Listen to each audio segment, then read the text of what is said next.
एक बात दिमाग में आपको रखनी होगी कि परमेश्वर जो है वो एक सा है, वो बदला नहीं। शुरू से लेके अब तक पुराने नियम में कुछ चीजें अलग थी, नए नियम में अलग थी, लेकिन परमेश्वर चेंज नहीं हुआ। पुराने नियम में भी वो कहता था व्यभिचार ना कर, नए नियम में भी वो कहता है। पुराने में भी वो कहता था अपने माता पिता का आदर कर, अब नए नियम में भी वो यही कहता है। पहले आंख के बदले आंख मांगी जाती थी, उसका भी मैं आपको मतलब समझा चुका हूं कि प्राण के बदले अगर प्राण ना होता तो यहूदी कौम ही नाश हो जाती, यीशु मसीह आते ही नहीं। तो यीशु मसीह को बचाने के लिए, उस बीज को बचाने के लिए परमेश्वर ने ऐसा कहा था कि अपने दुश्मन से बदला लेना, और आंख के बदले आंख और प्राण के बदले प्राण, ताकि तुम्हारी कौम बची रहे, ताकि मेरा जो उद्धार करता है, मेरा बेटा जो है, मैं खुद जो आने वाला हूं, मैं आ सकूं। वो इस कारण था। अब जब प्रभु यीशु मसीह आए, लोगों ने कहा चेंज कर दिया। चेंज नहीं किया, मकसद पूरा हो गया। अब यीशु मसीह आ चुके थे तो परमेश्वर ने कहा अब मैं आ चुका हूं, अब तुम्हें प्राण के बदले प्राण नहीं लेना है, अब अपने दुश्मनों के लिए प्रार्थना करनी है, जो तुम्हें सताते हैं उनको आशीष देनी है। तो मैं आपको ये 100% वचन से गारंटी दे सकता हूं कि परमेश्वर का वचन और उसका मन, उसका हार्ट जैसा पहले था, पहले दिन सृष्टि के, वैसा ही आज है। कुछ भी बदलाव नहीं हुआ। वो प्रेमी था, वो दयालु था, वो आज भी वैसा ही है।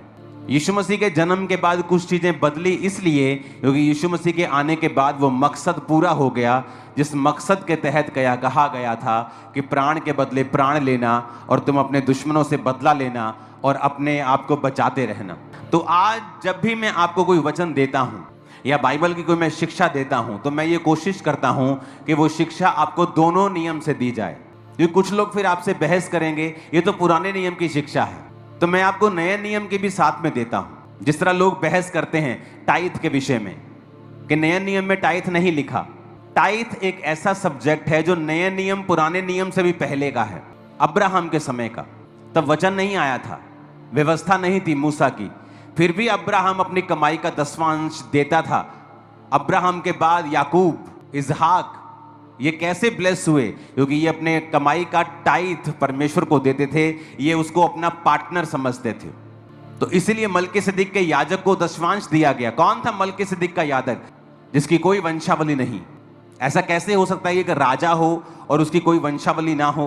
क्योंकि वो यीशु मसीह को रिप्रेजेंट करता था उस समय, कि जिसकी कोई वंशावली नहीं, जो स्त्री से पैदा हुआ है, और अब्राहम ने उसको अपना टाइथ दिया था। यानी तुम भी अपना टाइथ मसीह को दोगे। पुराने नियम में भी टाइथ दिया गया, नए नियम में जीसस ने भी कहा अच्छा करते हो, पुदीने, सौंफ, जीरे का 10वां देते हो, पर न्याय, दया, विश्वास को भी करते रहो। क्योंकि टाइथ एक पार्टनरशिप है, एक कवनेंट है, एक वाचा है कि परमेश्वर तूने मुझे दिया है, मैं उस दिए में से तुझे वापस दूंगा।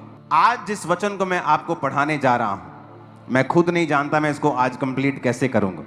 मैं कोशिश करूंगा आज इसके हिस्से को, कुछ हिस्सों को छूने की। सबसे पहले हम ये देखेंगे कि जिन वचनों को लोग आज मिस इंटरप्रेट करते हैं, उन्हें परमेश्वर किस रीति से बोलता है। आज जो कुछ लोग अज्ञानता फैलाते हैं, अज्ञान के आड़ में वो है ज्ञान नहीं, वो एक्चुअल में अज्ञानता है। तो हम ये समझेंगे कि बाइबल उस विषय में क्या कहती है। वचन कहता है, पौलुस जब वचन सुनाता था तो लोग घरों में जाके बाइबल खोल के जांच करते थे कि क्या ये वचन सही है जो पौलुस सुना रहा है।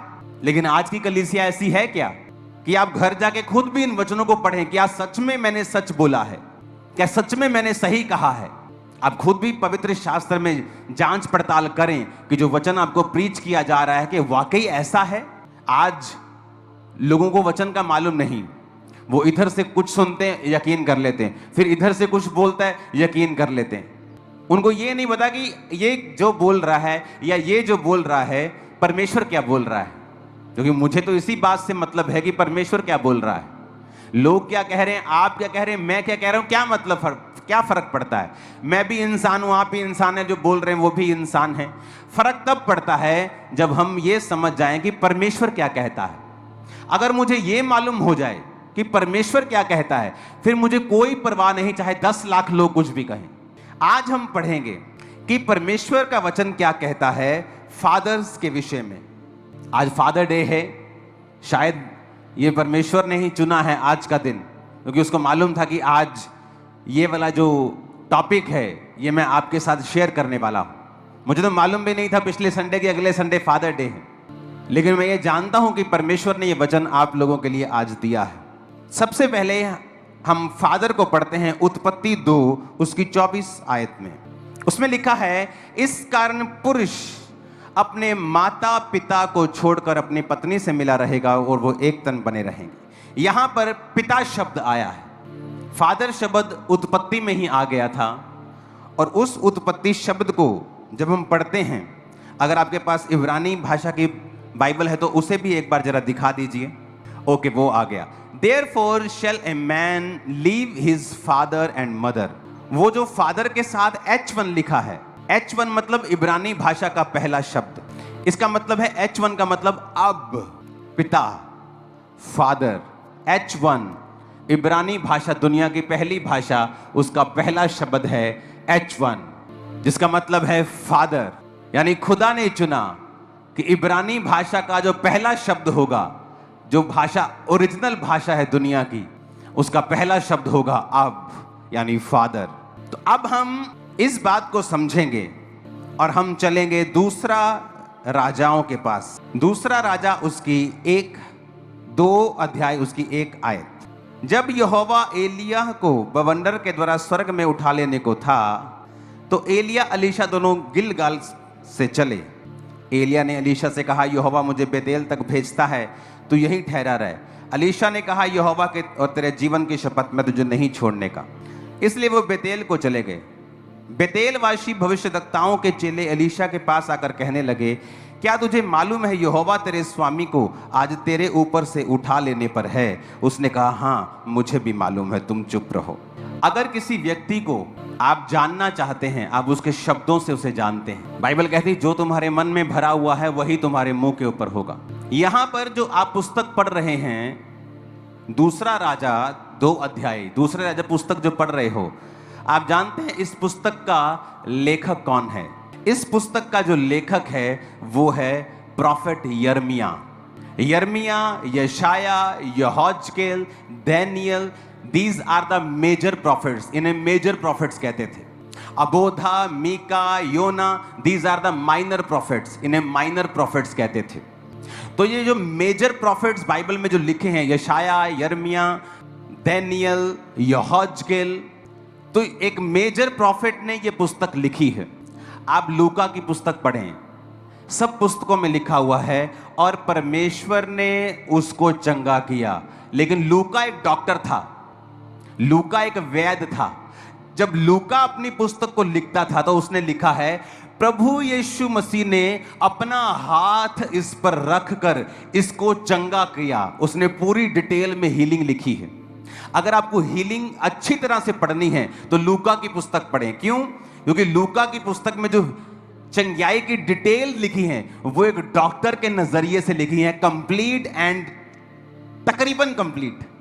तो लूका एक डॉक्टर था, एक वैद्य था। तो उसने जब जीसस की हीलिंग्स को लिखा, उसने बड़ी डिटेल में लिखा है कि कब किसने यीशु को छुआ, यीशु ने छुआ या कैसे चंगा किया, बुखार को डांटा और हाथ रखा। बाकियों ने कहा कि यीशु ने उसे चंगा किया, लेकिन उस लूका की अगर आप पुस्तक पढ़ेंगे तो उसने अकेली हीलिंग डिटेल में लिखी। मैं आपको क्यों बता रहा हूं ये? क्योंकि मायने रखता है कि पुस्तक जिसने लिखी है उसका राइटर कौन है। तो इस पुस्तक का जो राइटर है वो एक मेजर प्रॉफिट है, यिर्मयाह। तो जब कोई मेजर प्रॉफिट, या आप किसी प्रधानमंत्री को जब भाषण देते हुए सुनते हैं, आप उनके शब्दों का चुनाव अगर देखते हैं तो एक गली का जो लीडर होगा और प्रधानमंत्री के भाषण में बहुत फर्क होता है। पोप साहब भाषण देने के लिए जब आते हैं या वचन देने के लिए आते हैं या कोई स्पीच देते हैं, आप उनके शब्दों को देखो, नपे तुले, क्लीन, वेरी पावरफुल, वो अपना वचन देते हैं। या कोई भी स्पीच भी अगर देते हैं, नॉर्मल स्पीच भी देते हैं, मीडिया के साथ भी, कुछ भी साथ, आप कोई भी देख लो। तो जब ये मेजर प्रॉफिट्स लिख रहे हैं तो इनके वचन पढ़ने जरूरी है कि ये किस तरह से लिख रहे हैं। अब ये यिर्मयाह क्या कह रहा है? कहता, बेतेलवासी भविष्यद्वक्ताओं के चेले अलीशा के पास आकर कहने लगे। ये चेले थे, बेतेलवासी थे, और अलीशा के पास आकर कहने लगे। हमें यह समझना पड़ेगा, अब एलिया और अलीशा दोनों स्वर्ग में जाने से पहले बात कर रहे हैं। एलिया स्वर्ग में उठाए जाने वाला है और ये दोनों बात कर रहे हैं। और यहां पर एंट्री होती है कि बेतेलवासी भविष्यद्वक्ताओं के चेले। अब दूसरा राजा 2:3 जब लिखा जाता है, and the sons of the prophets. Sons का अगर आप हिब्रू भाषा में पढ़ेंगे तो इसका मतलब है बेन, यानी एक मेजर प्रॉफिट। बेन का आप ये शब्द यूज किया उसने, कहता बेन ऑफ प्रॉफिट्स। देखो हिंदी में चेले लिखा है, इब्रानी भाषा जो ओरिजिनल भाषा है उसमें चेले नहीं है, उसमें लिखा है बेन। बेन का मतलब होता है ए सन, एक बेटा। तो उसने कहा भविष्यद्वक्ताओं के बेटों में से अलीशा के पास आकर वो कहने लगे कि यहोवा तेरे स्वामी को ऊपर उठा लेने को है।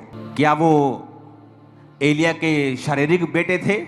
नहीं, वो उसके आत्मिक बेटे थे। अगर आत्मिक पुत्र, आत्मिक पिता का कॉन्सेप्ट नहीं होता तो एक मेजर प्रॉफिट ये गलती नहीं करता। वो चेले लिखता, वो कलीसिया लिखता, या उन किसी और शब्द से उनको लिखता, कहता the ben of prophets. Ben का मतलब है a son, a builder of the family name.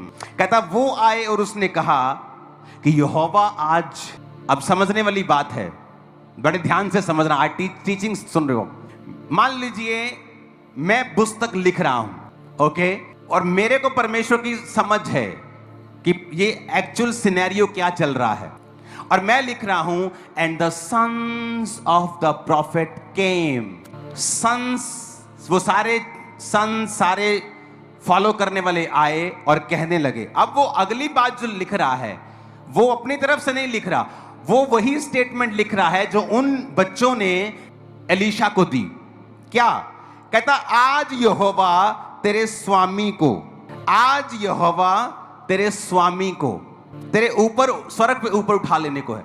अब जब मैं लिख रहा हूं कि वो आए, मेरी निगाह में वो सन्स हैं, बट जब वो सन्स आए, वो एलीशा को क्या कह रहे हैं कि तेरे स्वामी को, इब्रानी भाषा का 113 शब्द, तेरे एडॉन को, मतलब तेरे कंट्रोलर को, तेरे मास्टर को, तेरे ऑनर को, इब्रानी भाषा का 113वां शब्द। अब समझने वाली बात यह है, परमेश्वर का जो मसा था वो चेलों के ऊपर क्यों नहीं आया? क्योंकि जो दूसरे चेले थे, क्योंकि यिर्मयाह ने जब ये पुस्तक लिखी तो उसने वो अपनी तरफ से लिखा जो वो समझता था, जो है था कि the sons of the prophets came. पर आगे जो उसने लिखा वो स्टेटमेंट थी जो सन्स ने दी थी, क्या कि आज तेरा पिता तेरे कंट्रोलर को स्वर्ग में उठा लेने को है। मतलब वो भी पूरी तरह से फादर सन रिलेशनशिप में एलिया के साथ नहीं थे। इसीलिए परमेश्वर ने अपना मसा उन चेलों की बजाय अलीशा को दिया था। क्यों? बाइबल कहती, जब वो 11 आयत में लिखते हैं, देखते हैं, जब वो चलते चलते बात कर रहे थे, कौन? एलिया, अलीशा। एक अग्नि में रथ, अग्नि में घोड़ों ने उन्हें अलग अलग किया और एलिया बवंडर में होकर स्वर्ग पर चढ़ गया। अलीशा देखता और पुकारता रहा, बोलता रहा, हाय मेरे पिता। क्या बोलता रहा? हाय मेरे पिता। इसको इब्रानी भाषा में पढ़ेंगे, ये वही पिता शब्द है। लोग बोलते शायद उसने बुजुर्ग कहा हो, शायद उसने कुछ अलग कहा हो, ये वही शब्द है H1। अब वही शब्द जो प्रभु के मुंह से निकला था कि इंसान अपने माता पिता को छोड़कर, ये वो वचन है जो खुदा के मुख से निकला था। अब यही वचन एलीशा ने कहा, हाय मेरे पिता, हाय मेरे अब। तो बाइबल कहती जब वो पुकार रहा था तो एलिया की जो चद्दर थी वो नीचे गिर गई, और जब उसने उठाई तो वो मसा और वो आत्मा अलीशा के ऊपर ठहर गया। अलीशा ने कहा, एलिया कहता आज मुझे स्वर्ग पे उठा लेने को, तू चला जा। अलीशा मना करता रहा। जब उसने बार बार मना किया तो उसने, एलिया ने कहा तुझे क्या चाहिए बता। उसने कहा मुझे तेरी आत्मा का दुगना भाग चाहिए। बहुत से लोगों को पता क्या लगता है, दुगना भाग मतलब अगर एलिया के पास 100 मसा था तो अलीशा के पास 200 था। ऐसा नहीं है। पुराने नियम में जो बड़ा बेटा फैमिली का होता था उसको दुगना हिस्सा मिलता था। अगर मान लीजिए मेरे पास 1 किलो सोना है और मेरे 10 बच्चे हैं, मैं सबको 100-100 ग्राम दे दूंगा। लेकिन जो बड़ा बच्चा होता था उसको 100 ग्राम नहीं मिलता था, उसको 200 ग्राम मिलता था।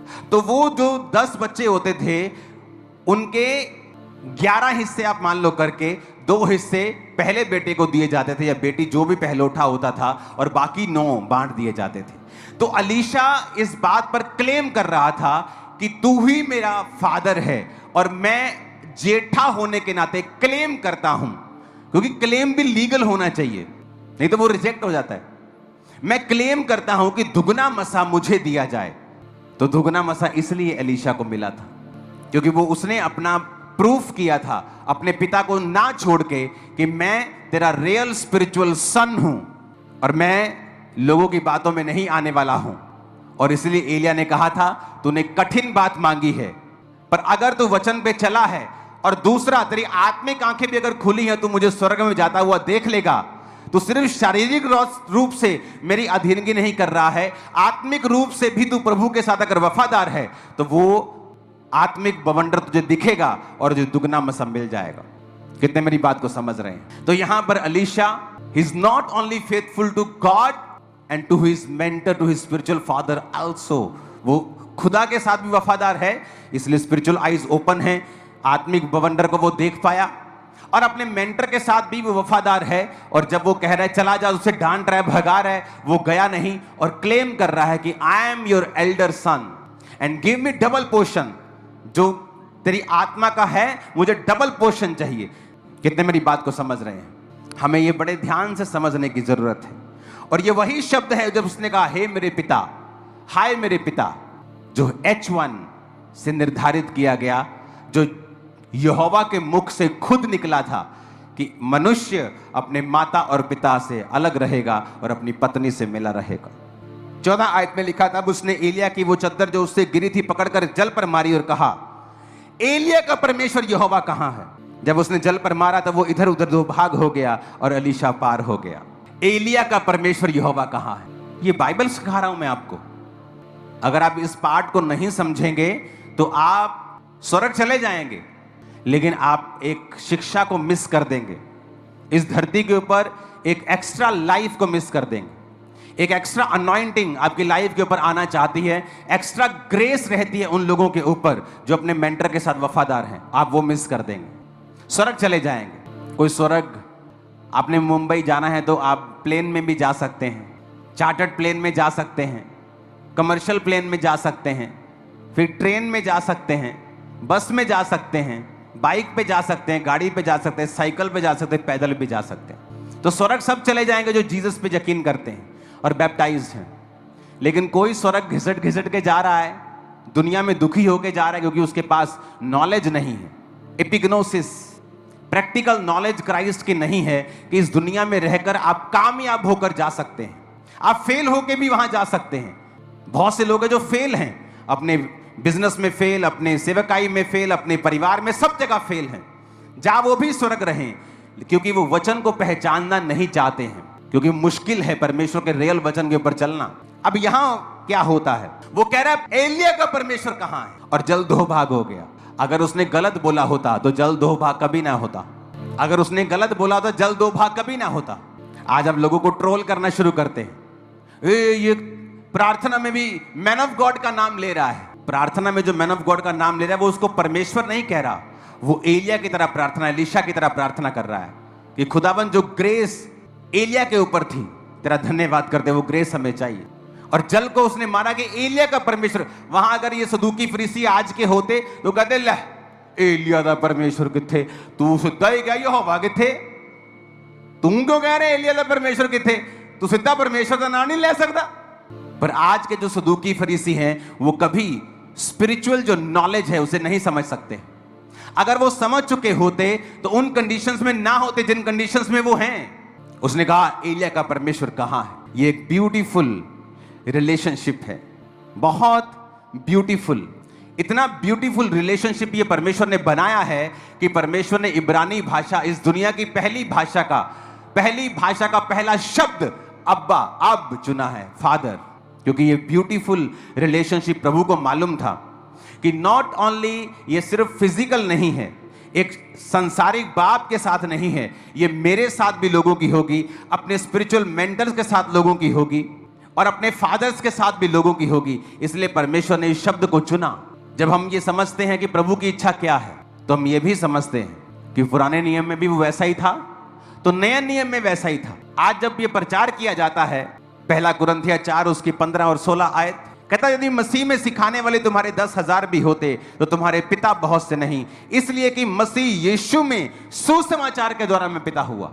अब लोग पता क्या कहते हैं, जब पौलुस कह रहा है कि मैं सुसमाचार सुनाया तुमको और तुम्हें पैदा किया है, जिस तरह एक संसारिक मां जब तुम्हें पैदा करती है तो जच्चा की पीड़ाएं सहती है, पौलुस कहता मैं भी तुम्हें जब पैदा करता हूं तो जच्चा किसी पीड़ाएं सहता हूं। वो क्या है पीड़ा? एक पास्टर का विरोध होता है। क्यों होता है? उसने कौन सी शराब पी है, या उसने कौन सा डाका डाल दिया है। आपके गली मोहल्लों में जो आपको भाषण देके जाते हैं, उनमें 900 कमियां होंगी, पर उनका विरोध नहीं होता। लेकिन मसीह लोगों का विरोध क्यों? जीवित चर्च का विरोध क्यों? क्योंकि वो एक जच्चा की पीड़ा है जो हमें सहनी पड़ती है। अपने लिए थोड़ी है, मुझे क्या है, मैं सेटल्ड हूं, मैं किसी भी फॉरेन कंट्री में जाऊं, मैं वेल सेटल्ड हूं, मैं आराम से अपनी फुल लाइफ जी सकता हूं बिना काम की। लेकिन जब आप बच्चे पैदा करते हैं स्पिरिचुअल, तो आपको जच्चा किसी पीड़ाएं होती हैं। अगर जच्चा किसी पीड़ाएं होती हैं तो हमें हक है कि लोग हमें स्पिरिचुअल फादर कहें, और परमेश्वर भी ऐसा ही कहता है। मैं चैलेंज करता हूं इस डॉक्ट्रिन के ऊपर, क्या बाइबल से सिखाएं कि कहां ये गलत है, क्योंकि अब ये पूरी नहीं हुई, अभी सुनना ध्यान से। पौलुस कहता है सुसमाचार सुनाने के द्वारा मैं तुम्हारा पिता हुआ। अब लोग पता क्या कहते हैं, पौलुस गलत हो सकता है, और उसका उदाहरण दे सकते हैं कि पौलुस जीसस के साथ नहीं रहा, क्योंकि जीसस ने भी कहा था कि धरती पर अपना पिता किसी को मत कहना। ओके, आज हम पढ़ेंगे जीसस ने क्या कहा। मत्ती 23 अध्याय को हम पढ़ेंगे। आज हम देखेंगे सब वर्सेस को कि जीसस ने ऐसा क्यों कहा, क्योंकि पौलुस क्या कह रहा है हमें ये मानना है, जीसस ने ऐसा क्यों कहा हमने ये देखना है। उसमें लिखा है फरीसियों का पाप। ये बाइबल मैंने तो नहीं लिखी, ये वचन जो है, जब जीसस क्राइस्ट जिस अध्याय में बात कर रहे हैं, उस अध्याय का शीर्षक है फरीसियों का पाप। तो हमें यह पढ़ने की जरूरत है, जब भी आप बाइबल पढ़ें या जो बाइबल टीच करते हैं, वो ये देखते हैं कि जब एक वचन बोला गया है, वो किस कॉन्टेक्स्ट में बोला गया है, वो कब बोला गया है। जब बोला गया था उस समय आसपास का जो वातावरण था वो क्या था, और वो क्यों बोला गया था। अगर आप इस बात को नहीं समझेंगे, आप अधूरे ज्ञानी हैं, और अधूरा ज्ञान खतरनाक होता है। फरीसियों का पाप, ये जो अध्याय है 23, जीसस क्राइस्ट ने फरीसियों की क्लास लगाई है इसमें। सुनो अब आगे। तब यीशु ने भीड़ से और अपने चेलों से कहा, अब यहां पर भीड़ भी है, चेले भी हैं, लेकिन बात हो रही है फरीसियों के पाप की। कहता शास्त्री फरीसी मूसा की गद्दी पर बैठे हैं, जो तुम्हें वो कहें वो कहना करना और मानना, परंतु उनके से काम मत करना, क्योंकि जो खुद वो कहते हैं वो करते नहीं। इस वचन को पढ़ेंगे, कोई पढ़े इस वचन को। तब यीशु ने भीड़ से और अपने चेलों से कहा, शास्त्री और फरीसी मूसा की गद्दी पर बैठे हैं, इसलिए वे तुमसे जो कुछ कहें वह करना और मानना, परंतु उनके से काम मत करना, क्योंकि वे कहते तो हैं पर करते नहीं। ऊपर लिखा है फरीसियों का पाप, नीचे सब लोग बैठे हैं, चेले बैठे हैं, प्रभु यीशु मसीह उन्हें शिक्षा दे रहे हैं। और क्या कह रहे हैं, 2 आयत में फिर से पढ़ेंगे। जीसस ने कहा, शास्त्री और फरीसी मूसा की गद्दी पर बैठे हैं, इसीलिए वे तुमसे जो कुछ कहें वह करना और मानना, परंतु उनके से काम मत करना, क्योंकि वे कहते तो हैं पर करते नहीं। वे एक ऐसे भारी बोझ को जिनको उठाना कठिन है बांधकर उन्हें मनुष्यों के कंधे पर रखते हैं, परंतु स्वयं उसे अपनी उंगली से भी सरकाना नहीं चाहते। वे अपने सब काम लोगों को दिखाने के लिए करते हैं। वे अपने ताबीज़ों को चौड़ा करते और अपने वस्त्रों को कोरे बनाते हैं। भोज में मुख्य स्थान और सभा में मुख्य आसन, बाजारों में नमस्कार और मनुष्य में रब्बी कहलाना उन्हें भाता है। किसकी बात हो रही है? फरीसियों की, सदूकियों की। फरीसी और सदूकी परमेश्वर कहता है कि ये लोग दिखाने के लिए काम करते हैं, दिखाने के लिए प्रार्थना करते हैं, मुख्य मुख्य आसनों पर जाकर बैठते हैं। तुम इनके जैसे काम मत करना। हाँ, आगे 8 आयत 9 आयत 8 पढ़ेंगे। परंतु तुम रब्बी ना कहलाना, क्योंकि तुम्हारा एक ही गुरु है और तुम सब भाई हो। पृथ्वी पर किसी को अपना पिता ना कहना, क्योंकि तुम्हारा एक ही पिता है जो स्वर्ग में है। और स्वामी भी ना कहलाना, क्योंकि तुम्हारा एक ही स्वामी है, अर्थात मसीह। जो तुम में बड़ा हो वह तुम्हारा सेवक बने। जो कोई अपने आप को बड़ा बनाएगा वह छोटा किया जाएगा, और जो कोई अपने आप को छोटा बनाएगा वह बड़ा किया जाएगा। अब 7 हाय लिखी हैं यहां पर, जो फरीसी और शास्त्रियों को दी गई। 13 आयत से पढ़ेंगे उनको। हे कपटी शास्त्रियों और फरीसियों, तुम पर हाय, तुम मनुष्यों के लिए स्वर्ग के राज का द्वार बंद करते हो, ना तो स्वयं ही उसमें प्रवेश करते हो, ना उसमें प्रवेश करने वालों को प्रवेश करने देते हो। हे कपटी शास्त्रियों और फरीसियों, तुम पर हाय, तुम विधवाओं के घरों को खा जाते हो और दिखाने के लिए बड़ी देर तक प्रार्थना करते रहते हो, इसलिए तुम्हें अधिक दंड मिलेगा। हे कपटी शास्त्रियों और फरीसियों, तुम पर हाय, तुम एक जन को अपने मत में लाने के लिए सारे जल और थल में फिरते हो, और जब मत में वह आ जाता है तो उसे अपने से दूना नारकीय बना देते हो।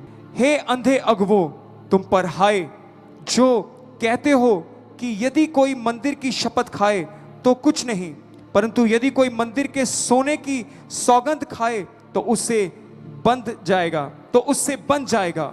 हे मूर्खों और अंधों। कौन कह रहा है मूर्खों और अंधों? कौन कह रहा है? प्रभु यीशु मसीह कह रहे हैं। कहता है हे मूर्खों, हे अंधों। आज का अगर कोई सदूकी फरीसी प्रभु को सुन रहा होता, कहता ले तू आप है ना जिद्दत तेन सारे उदा दे दिया। पर परमेश्वर कह रहा है हे मूर्खों, हे अंधो, तुम पर हाय। 7 हाय दी। जब चेले बैठे हैं सामने, लोग बैठे हैं, वहां पर पतरस बैठा है। मेरे को बताओ कि नहीं बैठा? बताओ बैठा है कि नहीं? सुना नहीं मेरे को? बैठा है ना। पहली आयत पढ़ो फिर से। यीशु ने भीड़ से और अपने चेलों से कहा। अब फरीसियों के बारे में बात शुरू हो रही है। कौन कौन मौजूद है वहां? भीड़ भी और चेले भी। तो चेलों में पतरस था कि नहीं? अरे पतरस तो नंबर 1 चेला था कि नहीं वहां? जब प्रभु यीशु मसीह बैठे हैं, ओके, वो सुना रहे हैं, इधर भीड़ बैठी है, इधर चेले बैठे हैं, तो परमेश्वर फरीसियों और शास्त्रियों के बारे में बात कर रहा है। और परमेश्वर कह रहा है कि तुम इनको अपना पिता मत कहना, तुम इनको अपना रब्बी मत कहना, अपना स्वामी ना कहना। समझ आ रही मेरी बात? तो पतरस वहां था। तो क्या पतरस कभी वचन तोड़ता परमेश्वर का? नहीं। अगर तोड़ता तो बाइबल उससे कभी मेंशन कर देगी इसने वचन तोड़ा है, क्योंकि पतरस ने जहां गलती की तो लिखा है कि पतरस पहले खतना रहितों के साथ खाना खाता था, बाद में वो डर गया और खतना रहितों के साथ खाना खाना बंद कर दिया। सब लिखा है बाइबल में, किसी की गलती को छुपाया नहीं गया। लोग बोलते हैं कि पौलुस कहता है जी, क्योंकि वो उस समय वहां नहीं था जब जीसस ने कहा, तो उसको वचन की नॉलेज नहीं थी। चलो ये भी पढ़ाते हैं आज आपको। पहला पतरस 5 उसकी 13 आयत में लिखा है, जो बेबीलोन में, okay, the church that is at Babylon, elected together with you, saluteth you, and to Marcus my son. So doth Marcus my son. सन का इब्रानी भाषा का शब्द यूनानी भाषा नए नियम में लिखी गई है। यूनानी भाषा का मतलब है 5207 शब्द, इसका मतलब है उहियोस, मतलब सन, मतलब लिखने में कोई गलती नहीं हुई है। दिखा दो एक बार यूनानी भाषा का 5207। उहियोस मतलब सन। अब मरकुस आपको मालूम होना चाहिए कि वो जीसस क्राइस्ट का चेला था, वो पतरस का शारीरिक पुत्र नहीं था। अगर जीसस ने कहा कि धरती पर पिता नहीं कहना, तो पतरस वहां पे क्यों कहेगा मैं और मेरा पुत्र मरकुस तुम्हें नमस्कार कहते हैं? वो नहीं कहेगा, क्योंकि परमेश्वर ने कहा ही नहीं है अपने आत्मिक लोगों को। उसने तो फरीसियों सदूकियों को कहा है, जो विरोध करते हैं ना आत्मिक मदर फादर का, वो एक्चुअल में फरीसी सदूकी, उनको परमेश्वर ने कहा है कि तुम पिता मत कहलवाना।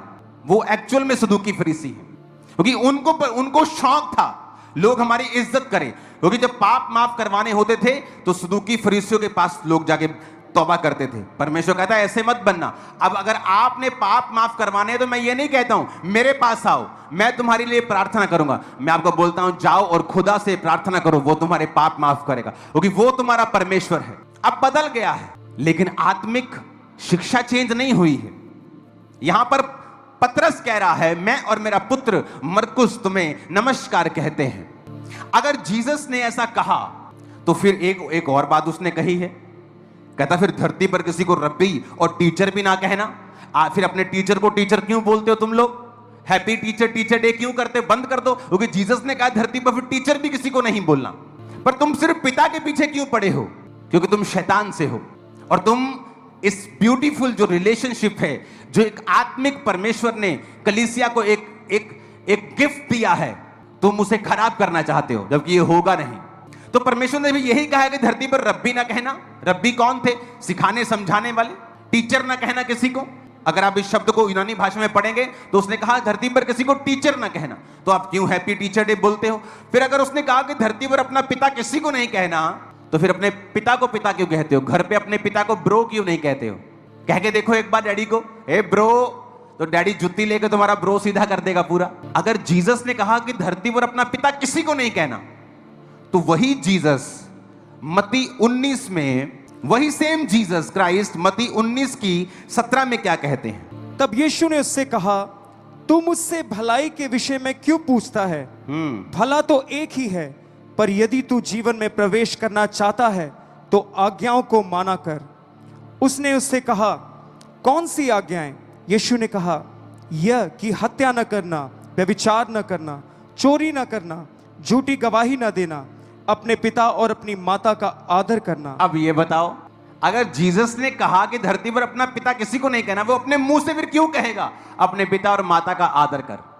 क्योंकि जीसस क्राइस्ट जब ये वचन दे रहे थे चेलों को, सदूकियों और फरीसियों के बारे में, वो उनके बारे में शिक्षा दे रहे थे। वो तो खुद ये कह रहे हैं कि एक आदमी आके प्रभु से कहता है मुझे आज्ञा सिखा। कौन सी आज्ञा है? व्यभिचार ना कर पुत्र, ठीक है प्रभु। चोरी ना कर, ठीक है। अपने माता पिता का आदर कर।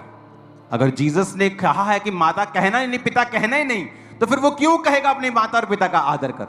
तो हमें यह समझना पड़ेगा कि जब वो वचन दिया गया, वो फरीसियों के ऊपर 7 हाय दी गई हैं मत्ती 23 में।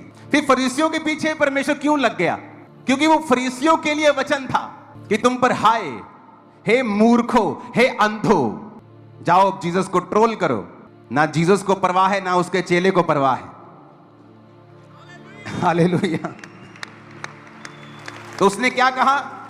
13 आयत से लेके 7 हाय शुरू होती हैं।